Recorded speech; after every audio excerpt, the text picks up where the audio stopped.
Existe uma relação chamada de co-controle. E essa aqui, ela é mais complicada, ela é diferente, tá? Existem situações em que a gente não vai conseguir identificar, na prática, uma parte que manda e a outra que obedece.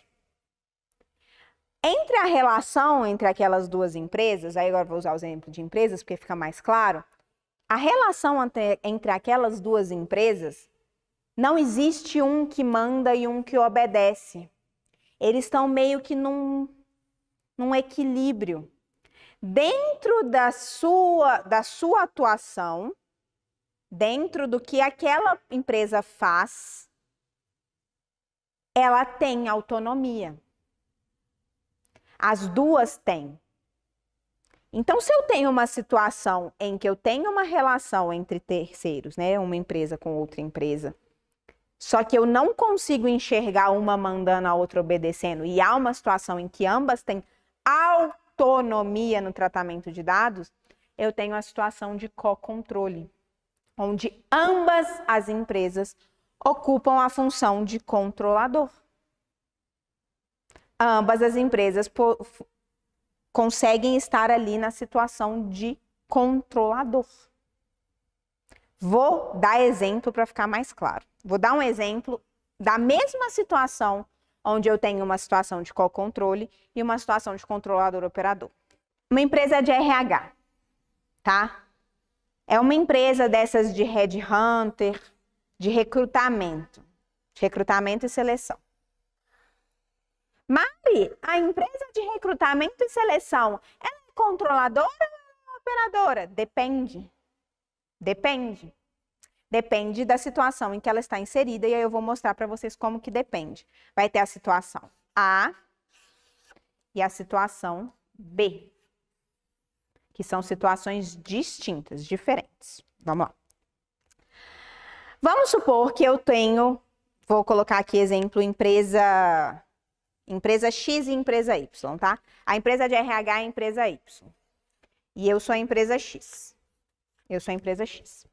Eu sou a empresa X, eu quero contratar uma pessoa para fazer parte da minha equipe de proteção de dados. Eu quero alguém para trabalhar na minha consultoria de LGPD.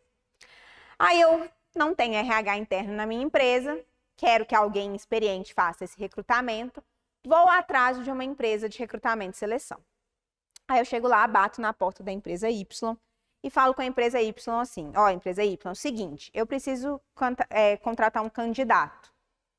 Só que aí a empresa Y fala assim comigo, tá bom, Mari, me fala as especificações do candidato que você quer, que eu vou no mercado, né, vou atrás aí, vou pesquisar, vou abrir a vaga, vou selecionar os currículos e vou te passar, vou fazendo a primeira peneira dos currículos. Aí eu pergunto assim, mas empresa Y, você não tem candidatos pré-selecionados dentro da sua empresa? Ela fala, não. O nosso processo aqui, ele é personalizado. Eu sempre vou procurar devido à demanda do cliente. O cliente vai me demandar. Aí eu falo, ah, legal. E depois, os candidatos que eu não selecionar, o que você vai fazer? Aí ela fala, o que você determinar. Eu posso te entregar todos os currículos ou eu posso excluir os currículos. Eu não mantenho esses currículos dentro da minha empresa. Eu te passo tudo. O processo é todo personalizado. O processo é todo seu.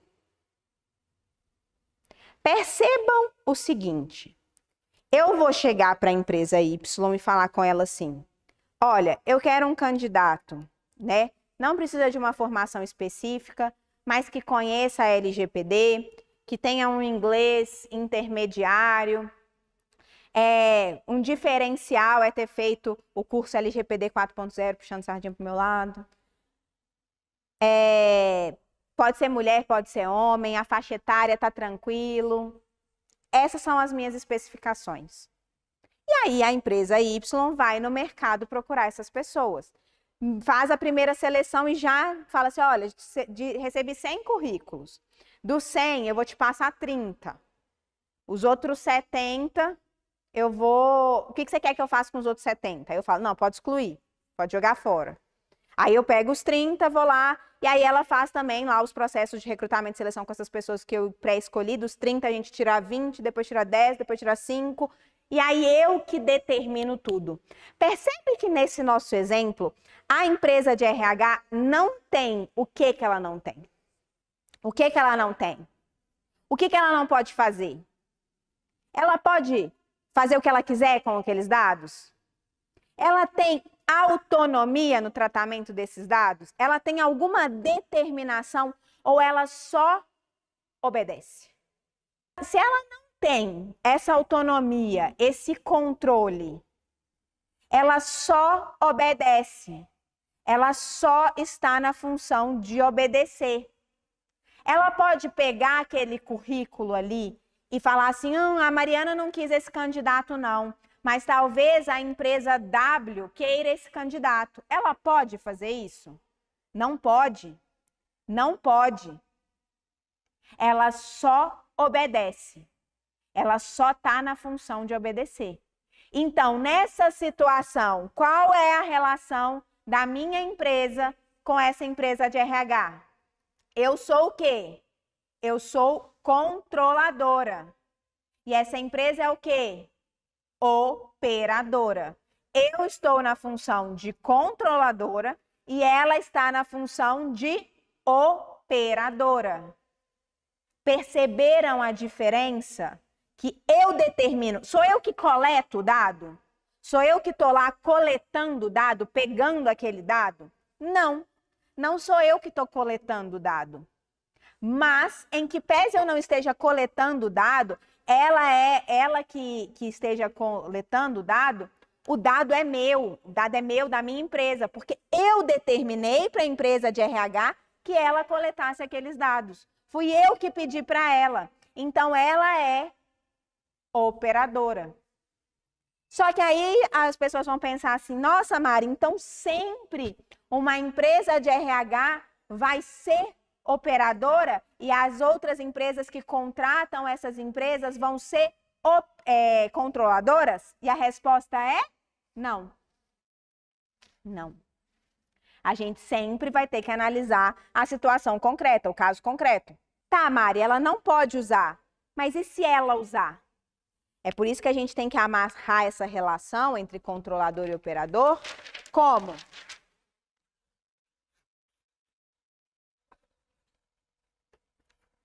Contrato.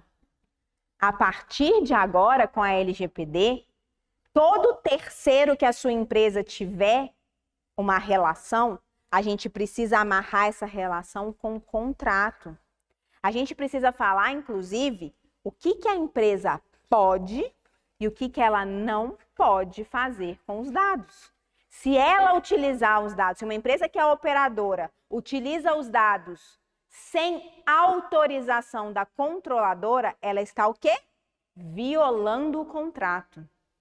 Inclusive, no contrato entre controlador e operador, o controlador tem que determinar com quem o operador pode ou não compartilhar aqueles dados. Afinal, quem manda? O controlador. Quem obedece? O operador. Mari, eu sou de TI, eu sou da área de contabilidade, eu sou da área de administração, eu não sei fazer contrato. Tá tudo bem. Você faz uma parceria com alguém da área jurídica para elaborar os contratos para você. Lembra ontem do programa de adequação? Um dos problemas que a gente vai poder encontrar dentro de um programa de adequação são relações entre...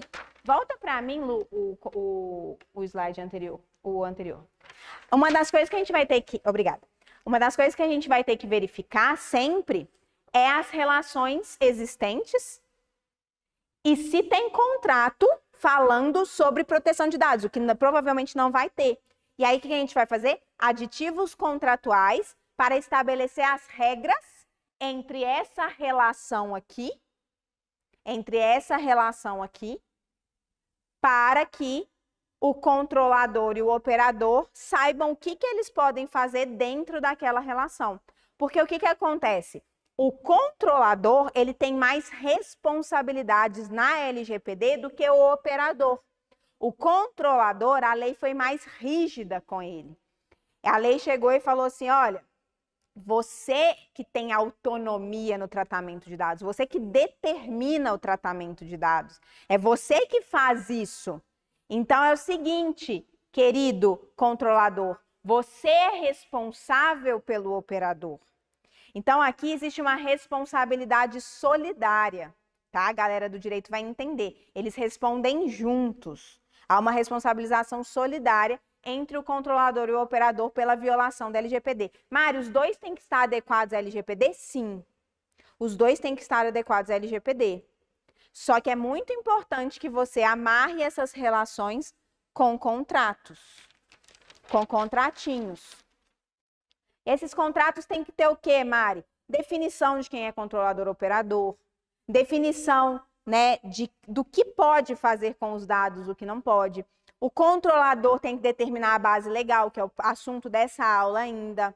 O controlador tem que falar com quem que o operador pode ou não compartilhar esses dados, as responsabilidades, as obrigações, o sigilo, então a obrigação de sigilo em relação àqueles dados. Como é que vai funcionar o exercício dos direitos dos titulares? Por exemplo, se a empresa, se um titular, um candidato da minha vaga, batesse lá na empresa de RH e fizesse algum questionamento sobre os dados dele, o RH, como ele era operador no nosso exemplo, ele tem que entrar em contato comigo. Mariana, o fulano de tal, titular, ele exerceu o direito dele de acesso, ele quer ter acesso a quais dados a gente tem dele. Como é que nós vamos proceder? O operador não tem que fazer da cabeça dele. E isso tem que estar escrito aonde? Como que vai ser esse processo? Dentro do contrato. Então, é muito importante a existência de contratos entre controlador e operador. E aí, Mari, eu já tenho uma empresa de RH, por exemplo, que presta serviço para mim. Eu já tenho uma contabilidade, eu já tenho um jurídico, eu já tenho uma empresa de papelaria, eu já tenho um plano de saúde. O que eu faço? Aditivo ao contrato existente. Faz um aditivo contratual. Mari, a gente não tem contrato. Então, faz um contrato específico sobre a LGPD, sobre o compartilhamento de dados. Então, eu faço um contrato sobre compartilhamento de dados. Tá tudo certo. Você tem que fazer do jeito que for melhor, tá? Agora, voltando para o nosso exemplo do RH. A nossa primeira situação foi aquela que eu falei com vocês. Agora, vamos mudar o escopo. Vamos, vou fazer diferente. Apaga o primeiro exemplo. Novo exemplo. Eu, de novo, quero contratar uma pessoa para minha equipe para trabalhar comigo. Aí eu vou numa empresa de RH. Vou lá numa empresa de recrutamento e seleção. Chego lá e falo, eu quero um candidato assim, assim, assado. Aí eles falam assim, beleza. Como que a gente trabalha aqui?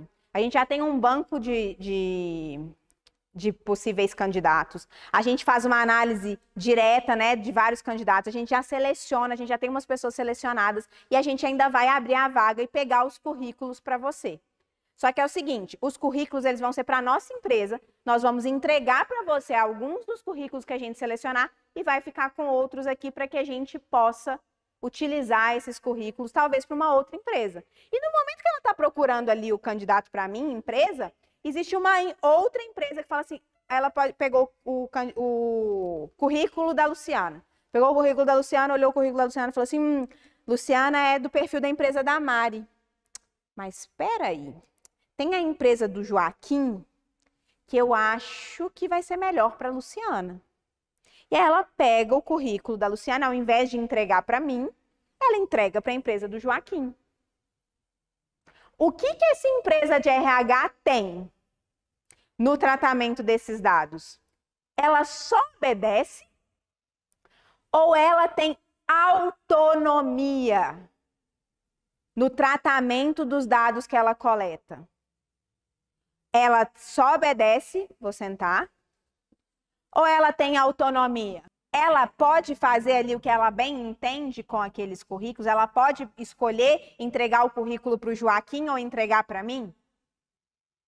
Ela pode. Então, ela tem autonomia. Ela tem autonomia. Ela não só me obedece. É lógico que ela vai me entregar aquilo que ela me prometeu, que foram alguns currículos e o processo seletivo da pessoa para minha vaga. Mas ela tem a possibilidade de determinar quem são essas pessoas ideais para minha vaga, de pegar pessoas e colocar em outras vagas, de já olhar dentro do banco de currículos que ela detém. Então, ela tem autonomia. E aí, se ela tem autonomia, ela também é controladora. Então, aí eu tenho uma relação de co-controle.